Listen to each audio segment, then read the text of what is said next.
Hello everyone, welcome back to my channel VSS Vedic channel. ఈరోజు మన topic ఏంటంటే Aquarius ascendant అంటే ఏంటంటే కుంభ లగ్నం అన్నమాట. అసలు వీళ్ళు ఎలా ఆలోచిస్తారు, వీళ్ళు యొక్క లైఫ్ పాత్ ఏంటో ఇప్పుడు మనం తెలుసుకుందాం అన్నమాట. వీళ్ళు జనరల్గా వీళ్ళ ఫస్ట్ హౌస్ అనేది కుంభానికి సంబంధించింది కాబట్టి వీళ్ళు చాలా అడ్వెంచరస్గా ఉంటారన్నమాట. వీళ్ళు అసలు సైంటిఫిక్ నాలెడ్జ్ ఎక్కువగా ఉంటుందన్నమాట. అంటే అన్ని విషయాలు వీళ్ళు తెలుసుకోవడానికి ఎక్కువగా కూడా ఇంట్రెస్ట్ చూపిస్తూ ఉంటారన్నమాట. వీళ్ళకి చాలా క్యూరియస్ మైండ్ సెట్ అనేది ఎక్కువగా ఉంటుందన్నమాట. అంటే వీళ్ళ నేచర్ ఎలా ఉంది, ఆ నేచర్ ఎలా రన్ అవుతుంది, తర్వాత ఏదైనా కొత్త రకమైన ఏమైనా విషయాలు తెలుసుకోవాలని ఎక్కువ క్యూరియస్ మైండ్ సెట్ అనేది ఉంటుందన్నమాట. జనరల్గా వీళ్ళ సెకండ్ హౌస్ చూసుకుంటే ఫాదర్ ఎక్కువగా కూడా అంటే ఒక ఏదైనా రిలీజియస్ బిలీఫ్స్ అట్లా దాన్ని ఆచరించని వాళ్ళై ఉంటారన్నమాట. అంటే వాళ్ళు ఎక్కువ కూడా రిలీజన్ని ఎక్కువగా ఫాలో అవ్వరన్నమాట. ఫాదర్ అని వాళ్ళు ఫ్యామిలీలో కూడా చాలా డిఫరెంట్గా ఉంటారన్నమాట వీళ్ళ పేరెంట్స్ అన్నమాట. సో వీళ్ళ పేరెంట్స్ బయట వేరే పేరెంట్స్ చాలా డిఫరెంట్గా ఉంటారన్నమాట. సో వీళ్ళు ఏంటంటే కొంచెం అన్యూజువల్ ఫ్యామిలీ బ్యాక్గ్రౌండ్ నుంచి వచ్చే అవకాశం ఉంటుందన్నమాట. ఫాదర్ జనరల్గా కూడా ఒక ప్రీచర్ గాను, రైటర్ గాను, మెజిషియన్, హీలర్స్ లేదా ఏ వర్క్ చేసినా ఫాదర్ చాలా డిఫరెంట్గా ఉండే అవకాశం ఉంటుందన్నమాట.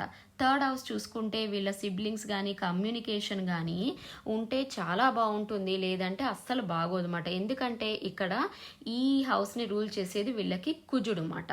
జనరల్గా వీళ్ళు ఏదైనా అనుకుంటే అది సాధించే వరకు నిద్రపోరు అన్నమాట.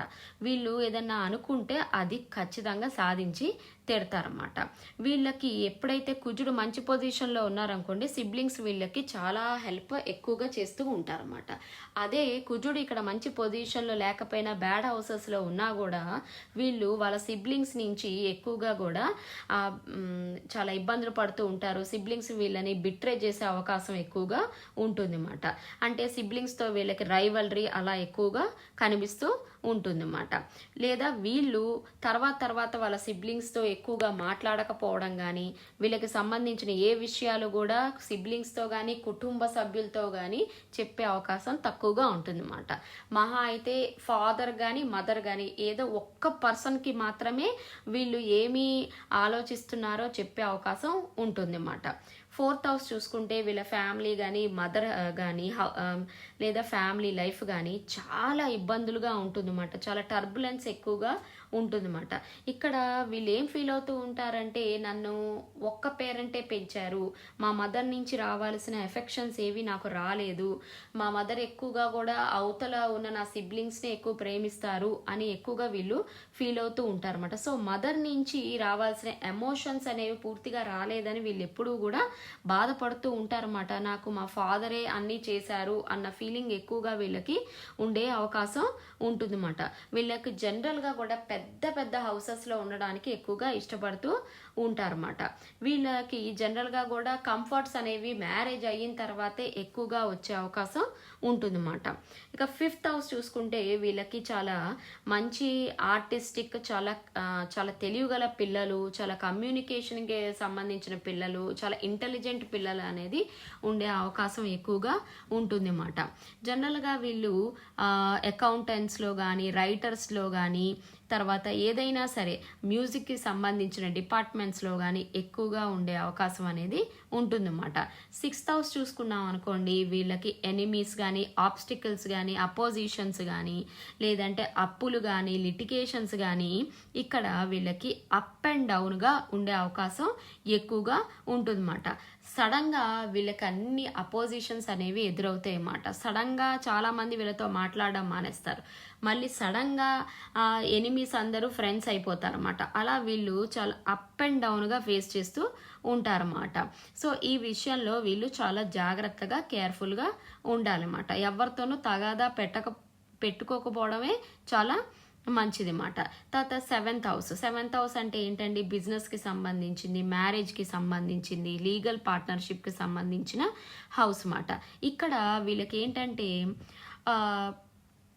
తన పార్ట్నరే చాలా గొప్ప, ప్రపంచం మొత్తానికి తన పార్ట్నర్ని చాలా గొప్పగా చూపించుకోవడం అంటే వీళ్ళకి చాలా ఇష్టం అన్నమాట. అంటే జనరల్గా వీళ్ళు చాలా పవర్ఫుల్ పార్ట్నర్స్ని కానీ, లేకపోతే ఏదైనా పొలిటికల్కి సంబంధించిన పార్ట్నర్స్ కానీ, అగ్రెసివ్గా చాలా ఏదో హై పొజిషన్లో ఉన్న పార్ట్నర్స్ని ఎక్కువగా లైక్ చేస్తారన్నమాట.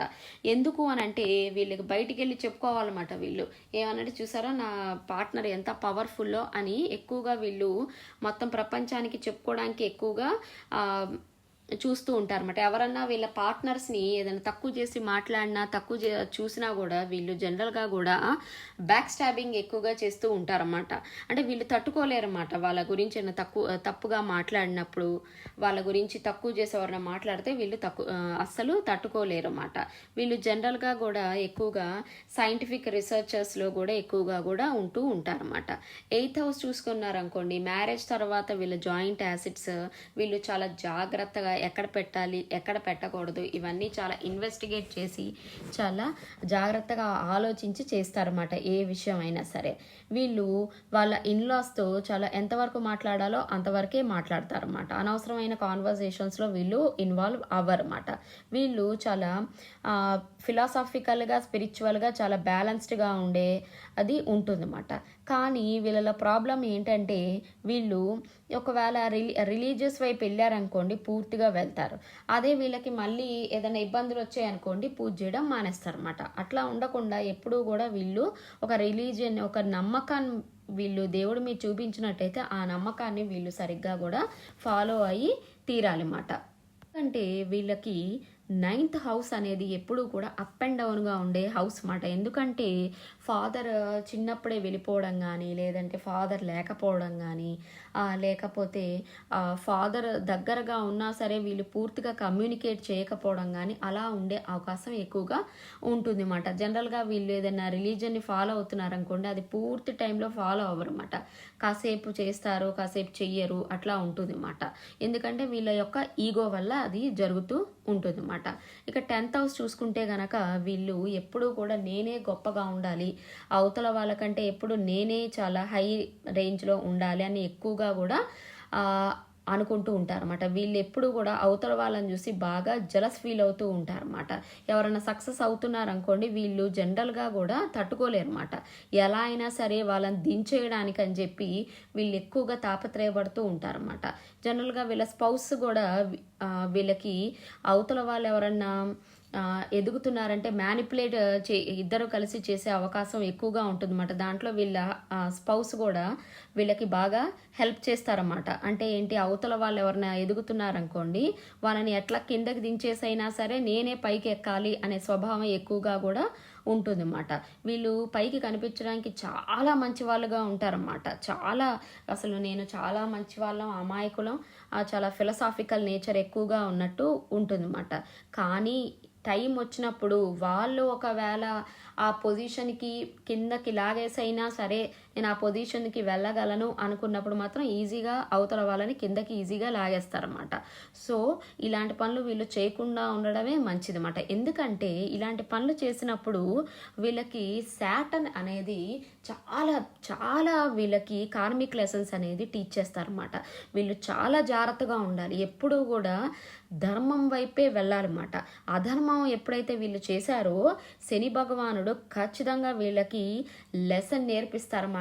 అది ఎంబడే నేర్పించినా తర్వాత నేర్పించినా ఖచ్చితంగా లెసన్స్ అనేవి వీళ్ళు నేర్చుకుంటారన్నమాట. 11th హౌస్ చూసుకున్నారనుకోండి వీళ్ళ గెయిన్స్ కానీ, ఫ్రెండ్స్ సర్కిల్ కానీ ఎలా ఉంటుందంటే చాలా ఇంటెలిజెంట్గా ఉంటారు, చాలా స్పిరిచువల్గా ఉంటారు, చాలా ఎక్కువ నాలెడ్జ్ ఉంటుందన్నమాట. ఇదంతా కూడా వాళ్ళ జూపిటర్ ప్లేస్మెంట్ మీద, అంటే గురుకు సంబంధించిన ప్లేస్మెంట్ మీద ఎక్కువగా ఉంటుందన్నమాట.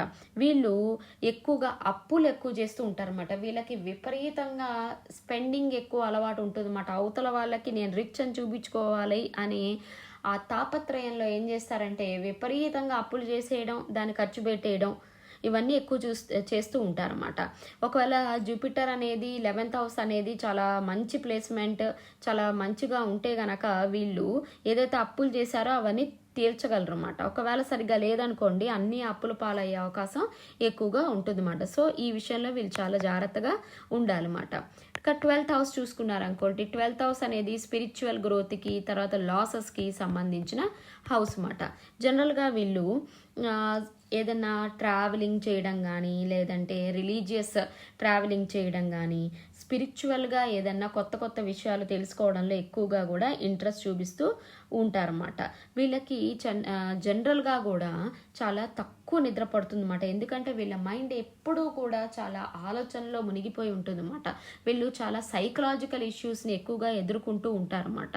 వీళ్ళు ఎప్పుడు మైండ్ బ్యాలెన్స్డ్గా ఉండదన్నమాట. సో ఈ విషయంలో వీళ్ళు చాలా జాగ్రత్తగా ఉండాలన్నమాట. ఎప్పుడు మైండ్ అనేది బ్యాలెన్స్డ్గా ఉండాలన్నమాట.